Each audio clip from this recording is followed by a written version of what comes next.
بسم اللہ الرحمن الرحیم۔ قصہ اصحاب کہف۔ جب شام قریب ہوگی تب میں چگان میدان کے بہر پھینکوں گا، اس وقت تم لوگ بھی ہمارے پیچھے میدان سے باہر نکل آنا اور سب ایک جگہ جا کر میلے اور پرانے کپڑے پہن لینا اور نیچے ہو کے آہستہ آہستہ آگے چلے جانا۔ اس طرح سے کوئی ہم کو دیکھے گا بھی نہیں اور ہم لوگ اپنے مقاصد میں کامیاب ہو جائیں گے۔ چنانچہ سب بھائیوں نے اپنا ارادہ مضبوط کر لیا اور عزم بالجزم اپنے اصول مقصد میں لگ گئے۔ دوسرے دن دقیانوس بادشاہ کے پاس سب حاضر ہوئے اور اپنے اپنے عہدے پر جا کر کھڑے ہوئے، اور وہ ملعون تخت شاہی پر بیٹھا خدائی کا دعویٰ کرتا تھا، لعنت اللہ علیہ۔ اتفاقاً اسی وقت ایک بلی بالا خانے پر سے اس کے پاس اچانک آ گری۔ اس کے گرنے سے وہ ملعون چونک پڑا اور بہت ڈرا۔ تب وہ لوگ آپس میں کہنے لگے، اگر یہ ملعون خدا ہوتا تو بلی سے کیوں ڈرتا؟ معلوم ہوتا ہے کہ یہ مردود جھوٹا ہے اور دعویٰ اس کا باطل ہے۔ اسی گھڑی ایک شیطان بصورت انسان اس کے آگے آ کر کہنے لگا، اے ملعون، اگر تجھ کو دعویٰ خدائی کا ہے تو ادنا ترین ایک ذی روح جانور مکھی ہے، اس کو تو پیدا کر، تب ہم جانیں گے تیرا دعویٰ حق ہے۔ اس مردود نے ایک بہانہ کر کے کہا، ایسے بد جانور کو ہم پیدا نہیں کرتے۔ شیطان بولا، خدا نے تو اس کو پیدا کیا ہے، البتہ کچھ حکمت ہوگی۔ وہ ملعون بولا، اس میں کیا حکمت ہوگی؟ اس کے جواب میں شیطان بولا، خدا نے اس کو پیدا کیا ہے، البتہ کچھ حکمت ضرور ہوگی۔ شیطان بولا، جب تو جائے ضرور میں جا بیٹھتا ہے، وہ مکھی تیری گندگی میں بیٹھ کر اپنے ہاتھ پاؤں میں نجاست آلود کر کے تیری داڑھی پر جا بیٹھتی ہے، یہ بھی ایک کار حکمت ہے۔ یہ کہہ کر وہ شیطان غائب ہو گیا اور وہ ملعون یہ سن کر بہت شرمندہ ہوا۔ پس دوسرے دن دقیانوس چوگان کھیلنے کو میدان میں گیا اور ان شہزادوں کو بھی اپنے ساتھ لے لیا۔ پس جب وہ میدان میں پہنچ گئے تو چوگان کا کھیل کھیلنے لگے۔ دقیانوس ان شہزادوں کے کھیل سے بہت محظوظ ہوا اور بولا، صبح کو تم سب کو خلعت دے کر خوش کروں گا۔ جب شام ہوئی اور دن بھی آخر ختم ہو ہی گیا، شہزادے اپنے مشورہ کے مطابق چوگان میدان سے پھینکنے لگے اور اسی طرح آہستہ آہستہ کھیلتے ہوئے دور نکل گئے۔ دقیانوس اور لوگوں کو کھیل میں مشغول چھوڑ کر اپنے محل کی طرف چل دیا اور وہ شہزادے سب فرصت کمال پا کر خدا کو یاد کر کے وہاں سے نکل پڑے۔ میدان کی طرف گھوڑا اٹھا کر رات ہی رات چلے گئے۔ صبح ہوئی، اپنے گھوڑوں کو چھوڑ کر کسی شہر کے کنارے جا پہنچے۔ وہاں دیکھا کہ چند آدمی پاسبان بکری وغیرہ کے تھے۔ ان سے ملاقات ہوئی، وہ سب کہنے لگے، اے عزیزو، تم کہاں جاتے ہو؟ انہوں نے ان کو جواب دیا، ہم لوگ خالق ارض و سما کی طلب کو جاتے ہیں۔ اور وہ کہنے لگے کہ وہ کیسا ہے جسے تم لوگ چاہتے ہو؟ وہ بولے کہ وہ خدا زمین و آسمان اور جو کچھ اس کے درمیان، وہ سب کا پروردگار ہے۔ تمام کائنات کو ملک عدم سے ملک وجود میں لانے والا وہی خدا ہے۔ پس ان سب باتوں سے وہ لوگ بہت خوش ہوئے اور وہ آپس میں کہنے لگے، یہ سب لوگ سچ کہتے ہیں۔ تب وہ بھی اپنی پاسبانی چھوڑ کر شہزادوں کے ساتھ مل گئے اور ان کی صحبت اختیار کر لی، اور ایک کتا بھی ان کے ساتھ تھا، وہ بھی ان کے ہمراہ ہو لیا۔ شہزادے ان لوگوں سے بولے کہ تم لوگ اس کتے کو واپس کر دو تو بہت اچھا ہے، ورنہ ہمارے ساتھ رہے گا تو کبھی بھونکے گا اور اس کی آواز سن کر ہم کو آ کر لوگ پکڑ لیں گے۔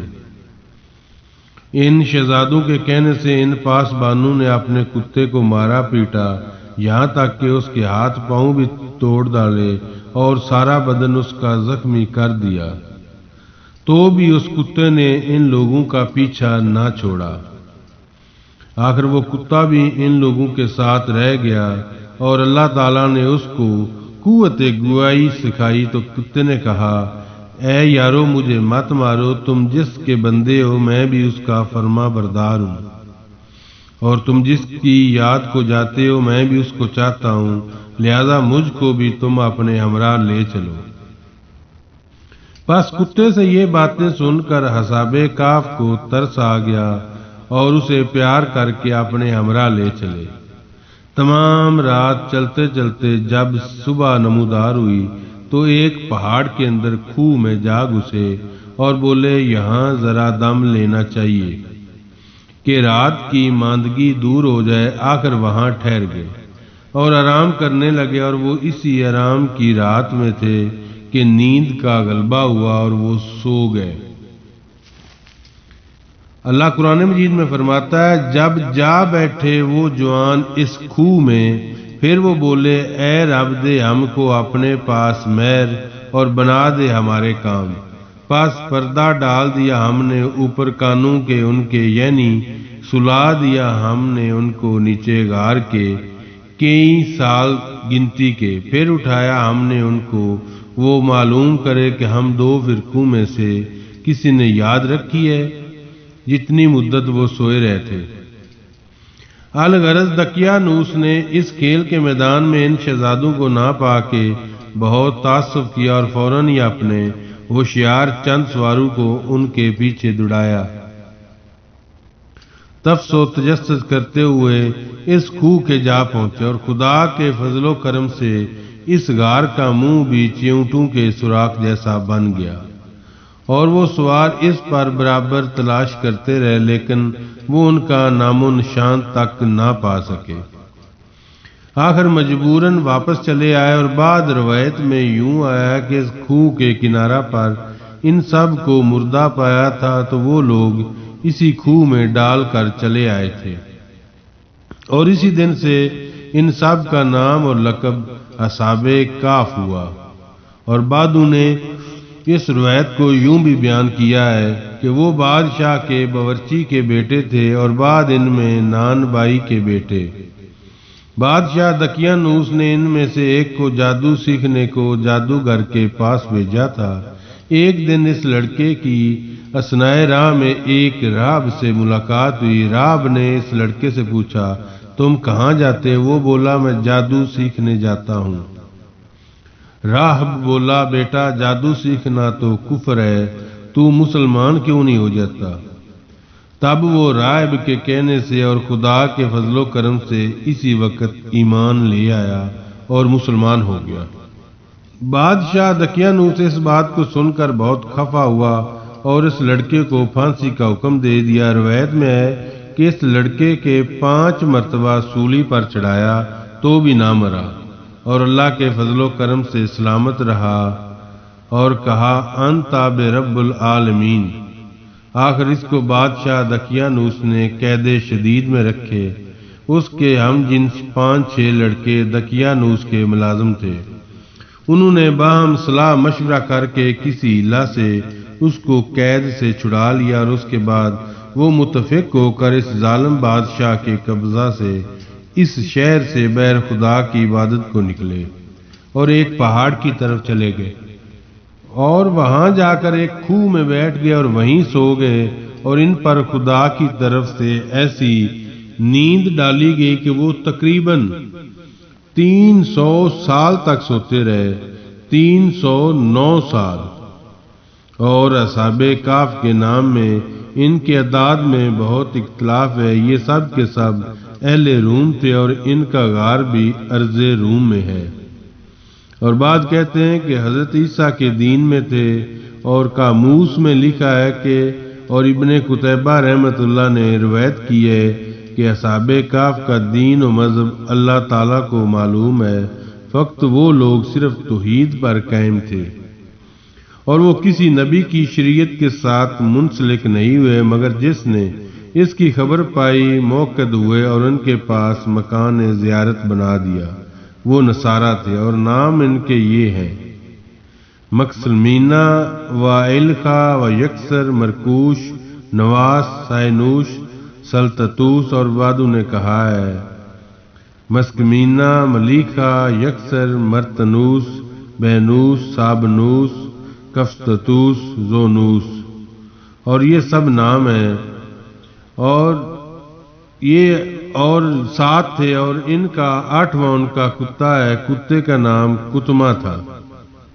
قاموس میں یہی لکھا، لیکن شمار ان کا سوائے خداوند کے کسی کو معلوم نہیں کہ وہ کتنے آدمی تھے، اس واسطے ان کے اعداد و شمار میں بہت اختلاف پایا جاتا ہے۔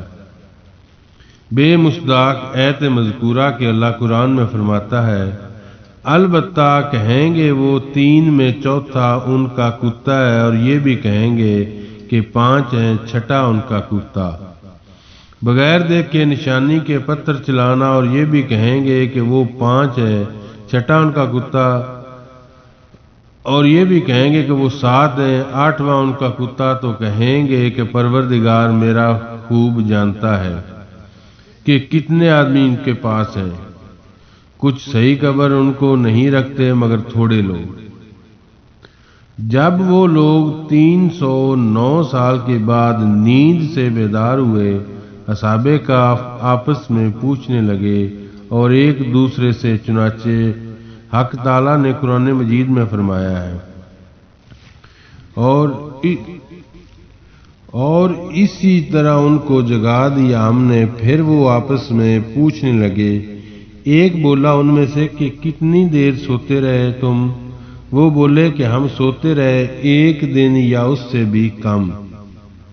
پھر کہنے لگے کہ تمہارا رب بہتر جاننے والا ہے کہ جتنی دیر تم لوگ اس غار میں رہے، اب تم بھیجو اپنے میں سے ایک کو کہ یہ اپنا روپیہ لے کر شہر کو جائے اور وہاں سے کوئی کھانا پاکیزہ لے کر آئے، اور نہایت ہوشیاری سے جائے اور اپنا بھید بھی کسی کو نہ بتائے اور نہ اپنی رہائش کی خبر کسی کو بتائے۔ چونکہ وہ تقریباً 300 سال بعد نیند سے بیدار ہوئے تھے، تو تمام اصحاب کہف پر بھوک کا غلبہ تھا، اور ان میں سے یملخا کو شہر میں روٹی لانے کو نان بائی کی دکان پر بھیجا، اور اس کے پاس دینار دقیانوس بادشاہ کی حکومت کا تھا، وہی لے کر وہ روٹی لینے گیا۔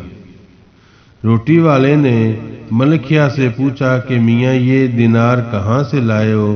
کیا تم نے کوئی گڑا ہوا دفینہ پایا ہے؟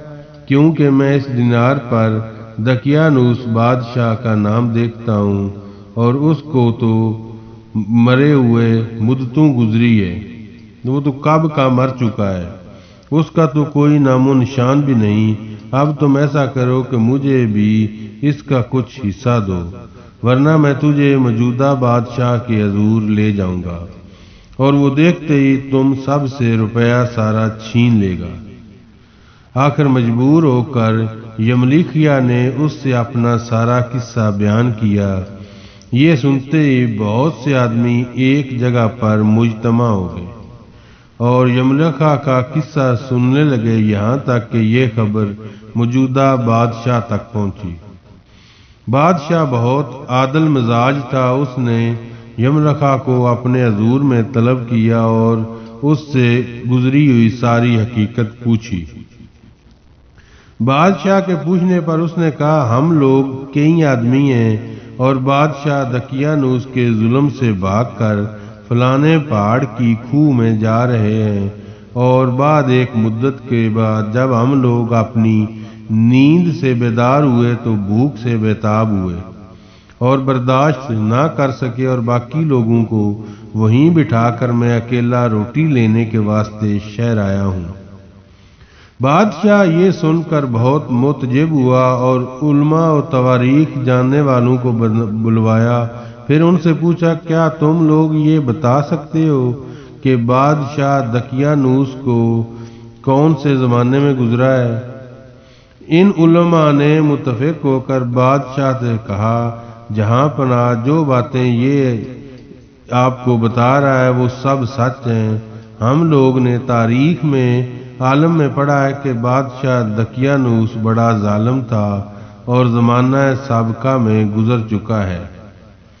بس یہ بادشاہ عادل اور منصف مزاج تھا، اور یہ حقیقت سن کر ملیکہ کے ساتھ اس غار میں جانے کا عزم کیا اور نہایت شان و شوکت سے سوار ہو کر اس غار پر جا پہنچا۔ یملیکا نے بادشاہ سے کہا، اگر آپ اس شان و شوکت اور دبدبے کے ساتھ ان کے پاس جائیں گے تو وہ لوگ آپ کو دیکھ کر ڈریں گے اور کسی دوسری جگہ جا کر چھپ جائیں گے اور پھر آپ سے کچھ بھی بات چیت نہ کریں گے۔ مناسب ہے کہ آپ یہاں ذرا ٹھہریں اور میں جا کر ان لوگوں کو آپ کے آنے کی خبر دیتا ہوں، اور یہ بھی ان سے جا کر کہہ دوں کہ بادشاہ دقیانوس کا زمانہ گزر چکا ہے، تاکہ ان کو خاطر جمع ہو جائے، اور ان سے کہہ دوں کہ مسلمان بادشاہ آؤ شہر میں چلیں۔ یہ بات کہہ کر یملیکا اس غار میں چلا گیا اور تمام احوال جو اس پر گزرا تھا وہ ان لوگوں سے جا کر بیان کیا۔ وہ لوگ کہنے لگے، ہم کو اب کھانے پینے کی کچھ حاجت نہیں اور ہم کو دنیا سے بھی کچھ غرض نہیں، ہم کو تو اپنے خدا ہی سے کام ہے۔ یہ کہہ کر پھر وہ لوگ سو گئے۔ بعد راویوں نے کہا ہے کہ وہ لوگ اب تک سو رہے ہیں اور وہ اسی طرح قیامت تک سوتے رہیں گے۔ یملیکا پھر بادشاہ کے پاس نہیں آیا اور بادشاہ کے ساتھیوں نے کافی دیر تک انتظار کیا۔ پھر بادشاہ نے اس کھوہ میں جانے کا ارادہ کیا، لیکن وہ اس غار میں جانے سے قاصر رہا۔ اب اس کو کوئی راہ جانے کی نہ مل سکی۔ نا امید ہو کر وہ بادشاہ اور اس کے ساتھی واپس آ گئے اور اس پہاڑ کے کنارے بستی میں ایک عبادت بنا کر وہیں رہ گئے۔ اور یہ ایک روایت ہے کہ اصحاب کہف کے لیے حق تعالیٰ نے فرشتے مقرر کیے ہوئے ہیں جو ان کو پہلو بے پہلو سلاتے ہیں اور کروٹیں دلاتے رہتے ہیں، اور جنت کے پنکھے سے ہوا کرتے ہیں، اور گرمی اور سردی وغیرہ ان کو نہیں لگتی۔ اللہ قرآن میں فرماتا ہے، اور تو دیکھے دھوپ جب نکلتی ہے بچ کے جاتی ہے ان کے کھوہ سے دائنے کو، اور جب ڈوبتی ہے کترا جاتی ہے ان سے بائیں کو، تاکہ اثر گرمی اور سردی کا ان پر نہ پڑے۔ اور وہ سب لوگ میدان میں ہیں، اور یہ اللہ تعالیٰ کی قدرتوں کی ایک نشانی ہے، اور جس کو اللہ تعالیٰ چاہتا ہے وہی سیدھی راہ پاتا ہے، اور جس کو وہ گمراہ کر دے تو پھر اس کو کوئی راہ دکھانے والا نہیں ہے، اگرچہ اس کے قریبی ہی رفیق کیوں نہ ہو۔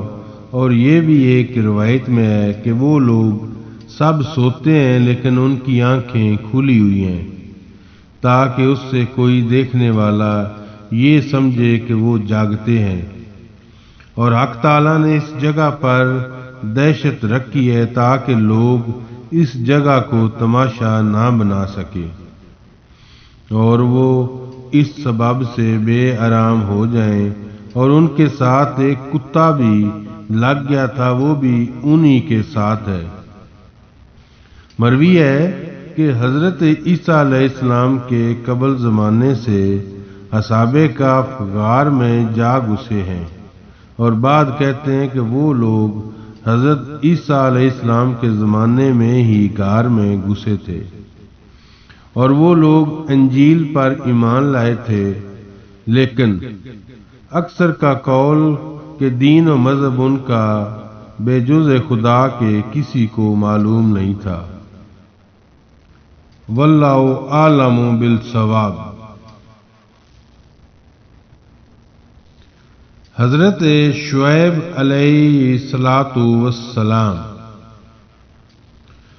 حضرت شعیب علیہ السلام حضرت صالح علیہ السلام کی اولاد سے تعلق رکھتے ہیں، اور نبی کریم صلی اللہ علیہ وآلہ وسلم نے ان کا لقب خطیب الانبیاء رکھا ہے کہ وہ فصیح اللسان اور فصاحت و بلاغت کے ماہر تھے، اور وہ اہل مدین اور اصحاب عکا کی طرف محبوس کیے گئے تھے۔